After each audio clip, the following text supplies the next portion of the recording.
arranca-almas. Muchas personas aseguran oír voces, sentir escalofríos, ver espíritus, pero nunca se dan cuenta que el real horror está frente a nuestras narices. Les hablaré de los arranca-almas, les contaré mi historia. Era una noche muy oscura y húmeda, había llovido hace rato.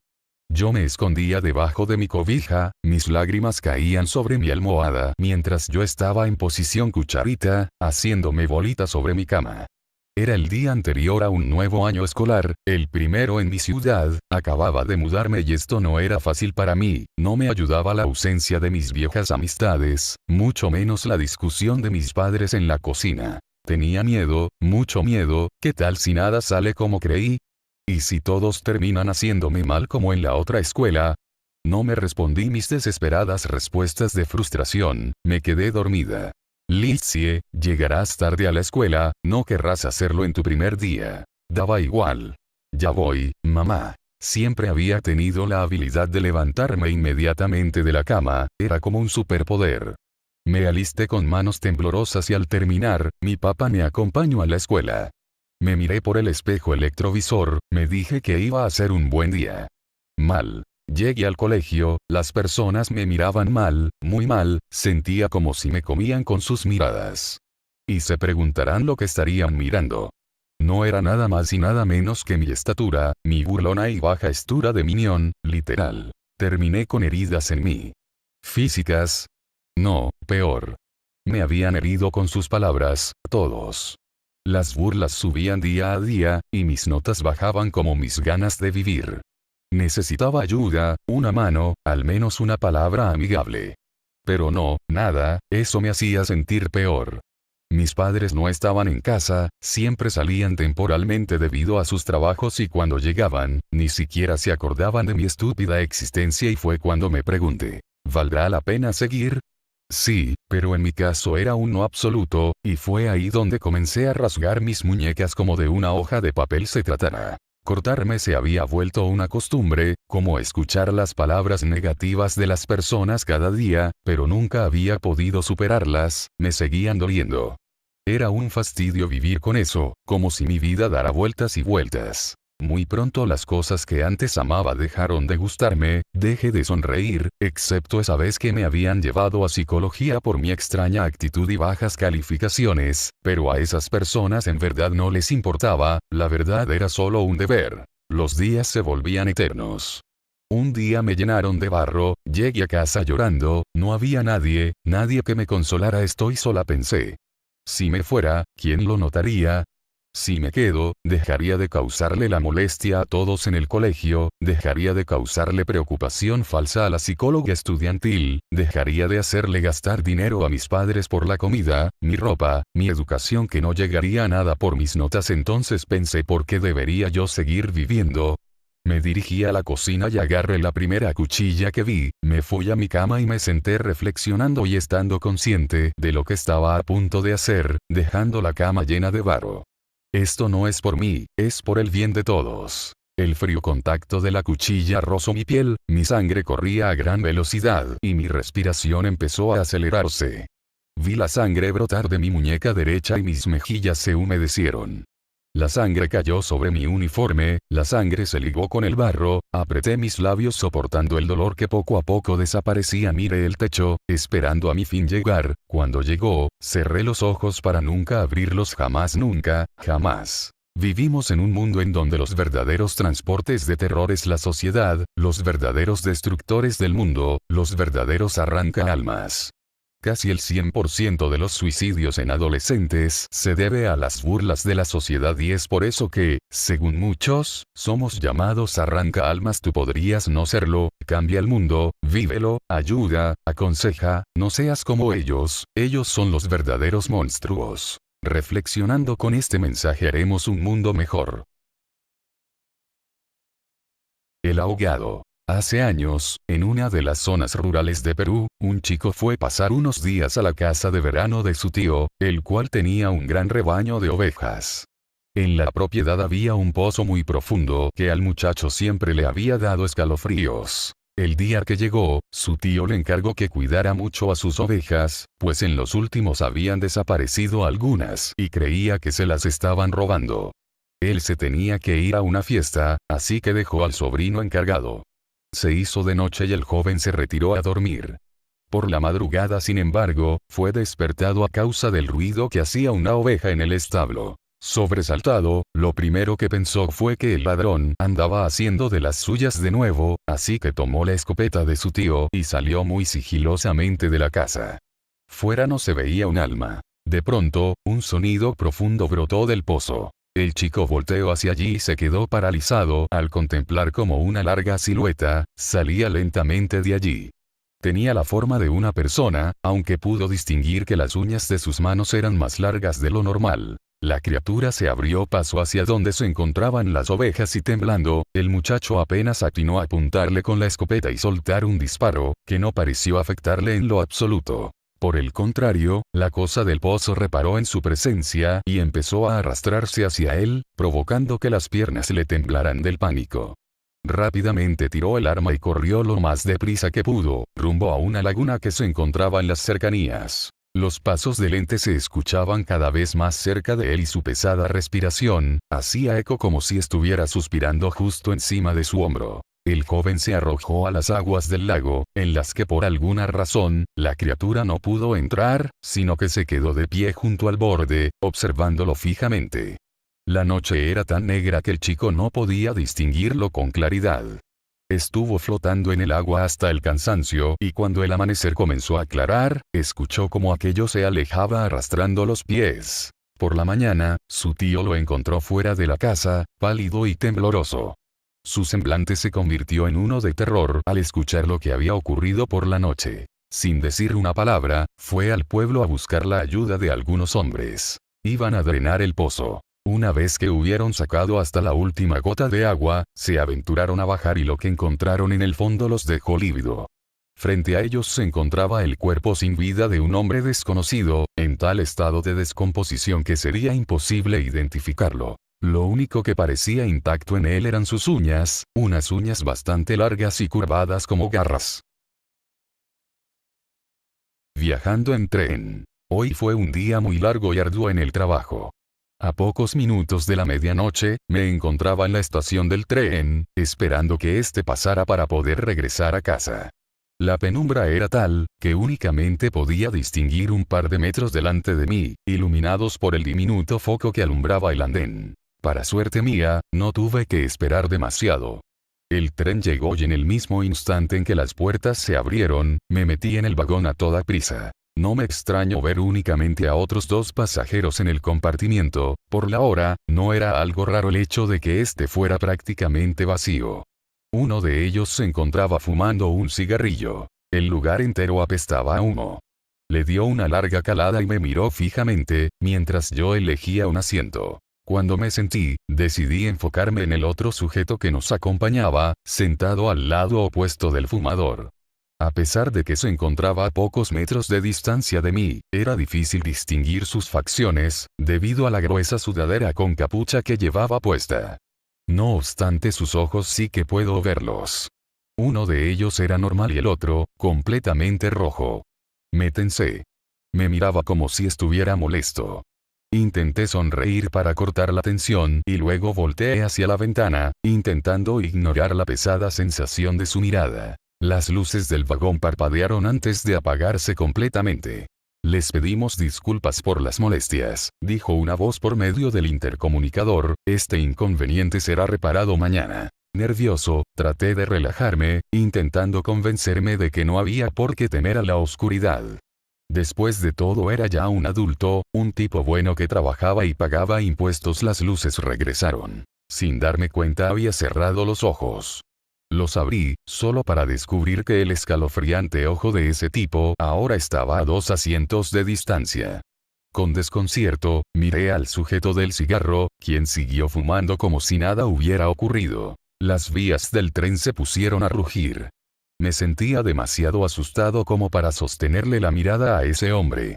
No podía ni moverme, solamente respirar. Intenté convencerme de que nada grave pasaba, que era el cansancio del trabajo lo que me hacía imaginar cosas y que no había nadie mirándome. Las luces volvieron a parpadear y a apagarse. Aguardé a que volvieran a encenderse y tras un breve momento, lo hicieron. Esta vez el desconocido estaba a mi lado, con su rostro a solo centímetros del mío. ¿Qué mierda, hombre? ¿Qué carajo pasa contigo? Oye, si querías que apagara el cigarro solo debías pedirlo, ¿vale? Tú no. Hablo del idiota que está aquí. El fumador me miró arrugando la frente, confundido. Pero si solamente estamos aquí tú y yo, oye, ¿te encuentras bien, amigo? El tipo del ojo no se había movido o pronunciado palabra alguna. Las luces se apagaron una vez más. Los niños de la carretera Aguascalientes. Juan y Malena eran una pareja joven y sin hijos, que a un año de casados todavía disfrutaban de una vida sin grandes responsabilidades. Aquel fin de semana, los dos habían sido invitados a la boda de unos amigos, oriundos de Aguascalientes, Estado de México. Con mucho gusto prepararon el viaje desde la capital y se dispusieron a pasar un buen rato. La fiesta transcurrió tal y como se había planeado. Todos comieron, bebieron y bailaron hasta altas horas de la noche. Fue entonces cuando se empezaron a despedir, pues Juan tenía que trabajar al día siguiente. Y aunque a Malena le hubiera gustado quedarse, la verdad es que no se lo podían permitir. Algunos de sus amigos trataron de insistir en que pasaran la noche ahí. Ya por la mañana se irían temprano. Sin embargo, Juan se mantuvo firme en su decisión de llegar cuanto antes a casa. Se metieron en el coche y emprendieron el camino hacia la ciudad. Hubiéramos tomado el consejo de nuestros amigos y pasado la noche con ellos, dijo Malena preocupada, no me gusta que manejes de noche. Puedes tener un accidente. No te preocupes, todo está bien señalizado. Y por eso me bebí un café bien cargado antes de manejar. Tú duerme si quieres, en un par de horas llegaremos. A esas alturas se encontraban en medio de la carretera de Aguascalientes, tomando una curva en medio de la oscuridad. Unas cruces blancas marcaban aquel tramo del camino. De pronto, un par de niños pequeños aparecieron a un lado del camino y Malena los miró con extrañeza.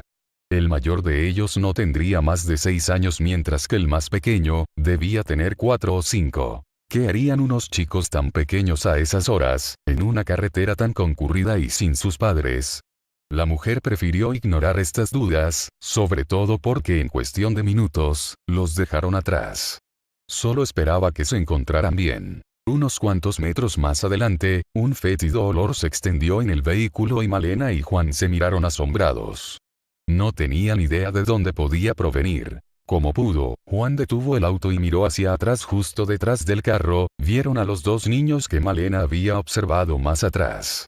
Su piel tenía aspecto de podredumbre y tenían la mirada perdida. Inmediatamente arrancaron y siguieron despavoridos. Poco después, Juan y Malena se enteraron de algo escalofriante. Hace muchos años, un par de niños pequeños habían sido arrollados en esa carretera, al estar jugando sin el permiso de sus padres. Luego de su muerte, habían decidido colocar las cruces blancas, para honrar la memoria de los chiquillos y advertir a los conductores que tuvieran cuidado. La pareja nunca más quiso volver a transitar por aquel sitio. Esta historia se encuentra basada en una leyenda del mismo nombre, según la cual, existen dos niños que se aparecen a altas horas de la noche en medio de la carretera mexicana, que lleva hasta el estado de Aguascalientes. Solo en casa. Aquella noche, Michael se había quedado completamente solo. Sus padres habían salido de viaje ese fin de semana y su hermana mayor no volvería hasta muy tarde, después de terminada la fiesta de su facultad. Como cualquier adolescente, Michael se regodeó de poder tener la residencia a su disposición y sin nadie que lo molestase. Tal vez él no pudiera salir de fiesta, podría quedarse viendo películas hasta tarde y comer un montón de bocadillos. El plan perfecto para cualquier chico. Después de hacerse unas palomitas en el microondas, se dirigió a la sala de estar y tomó el control remoto de la televisión para buscar algo interesante. El aparato se encendió en el canal de las noticias, donde el presentador comunicaba una novedad espeluznante. Un peligroso asesino serial había escapado de la cárcel de máxima seguridad más cercana a la ciudad. Se trataba de un sujeto muy inestable y despiadado. Al ver la fotografía del maleante en la pantalla, Michael sintió un escalofrío. Les rogamos asegurar puertas y ventanas en casa, y llamar de inmediato a las autoridades si llegan a ver o escuchar algo extraño cerca de su domicilio, recomendó el presentador. Michael dejó todo lo que estaba haciendo y corrió a asegurar la puerta principal y las ventanas. Justo cuando estaba por relajarse, recordó que tenía que ocuparse de la puerta corrediza del jardín. Preocupado, fue a ponerle el seguro cuando notó algo que lo dejó paralizado, a través del cristal de la misma. Afuera, el mismo asesino al que había visto por la televisión lo estaba mirando fijamente, de pie sobre la nieve. Una sonrisa malsana se dibujó en sus labios y Michael sintió temblar sus piernas. Colocó con fuerza el seguro en la puerta y, sin dejar de mirarlo a los ojos, palpó con su mano sobre la cómoda cercana, para tomar el teléfono. Solo bajó la mirada un segundo, para marcar el número del 911, pero cuando volvió a mirar hacia afuera se dio cuenta de que el fugitivo se encontraba mucho más cerca. Aterrado, Michael agachó la mirada, tragó saliva y esperó a que el aparato terminara de marcar. Buenas noches, ha llamado usted a emergencias, ¿en qué puedo ayudarle? Habló la voz de una mujer joven al otro lado de la línea. Hay un asesino en mi jardín. Disculpe. Aquella noche, Michael se había quedado completamente solo. Sus padres habían salido de viaje ese fin de semana y su hermana mayor no volvería hasta muy tarde, después de terminada la fiesta de su facultad. Como cualquier adolescente, Michael se regodeó de poder tener la residencia a su disposición y sin nadie que lo molestase. Tal vez él no pudiera salir de fiesta, podría quedarse viendo películas hasta tarde y comer un montón de bocadillos. El plan perfecto para cualquier chico. Después de hacerse unas palomitas en el microondas, se dirigió a la sala de estar y tomó el control remoto de la televisión para buscar algo interesante. El aparato se encendió en el canal de las noticias, donde el presentador comunicaba una novedad espeluznante. Un peligroso asesino serial había escapado de la cárcel de máxima seguridad más cercana a la ciudad. Se trataba de un sujeto muy inestable y despiadado. Al ver la fotografía del maleante en la pantalla, Michael sintió un escalofrío. Les rogamos asegurar puertas y ventanas en casa, y llamar de inmediato a las autoridades si llegan a ver o escuchar algo extraño cerca de su domicilio, recomendó el presentador. Michael dejó todo lo que estaba haciendo y corrió a asegurar la puerta principal y las ventanas. Justo cuando estaba por relajarse, recordó que tenía que ocuparse de la puerta corrediza del jardín. Preocupado, fue a ponerle el seguro cuando notó algo que lo dejó paralizado, a través del cristal de la misma. Afuera, el mismo asesino al que había visto por la televisión lo estaba mirando fijamente, de pie sobre la nieve. Una sonrisa malsana se dibujó en sus labios y Michael sintió temblar sus piernas. Colocó con fuerza el seguro en la puerta y, sin dejar de mirarlo a los ojos, palpó con su mano sobre la cómoda cercana, para tomar el teléfono. Solo bajó la mirada un segundo, para marcar el número del 911, pero cuando volvió a mirar hacia afuera se dio cuenta de que el fugitivo se encontraba mucho más cerca. Aterrado, Michael agachó la mirada, tragó saliva y esperó a que el aparato terminara de marcar. Buenas noches, ha llamado usted a emergencias, ¿en qué puedo ayudarle? Habló la voz de una mujer joven al otro lado de la línea. Hay un asesino en mi jardín. Disculpe. Haciendo acopio de todo el valor que le quedaba, Michael volvió a alzar los ojos. El asesino estaba demasiado cerca. Pero no había huellas en la nieve. Hola. ¿Me escucha? Hola. La voz de la operadora se escuchó como un eco lejano, mientras un escalofrío intenso le recorría la columna vertebral. El teléfono cayó de la mano temblorosa de Michael. Comprendió que durante aquellos tortuosos segundos, no había estado mirando al desconocido de pie en su jardín. Él no estaba allí. Y lo que sus ojos habían estado observando, era solamente su reflejo en el cristal de la puerta. Ahora podía escuchar su respiración con total claridad. El asesino estaba detrás de él.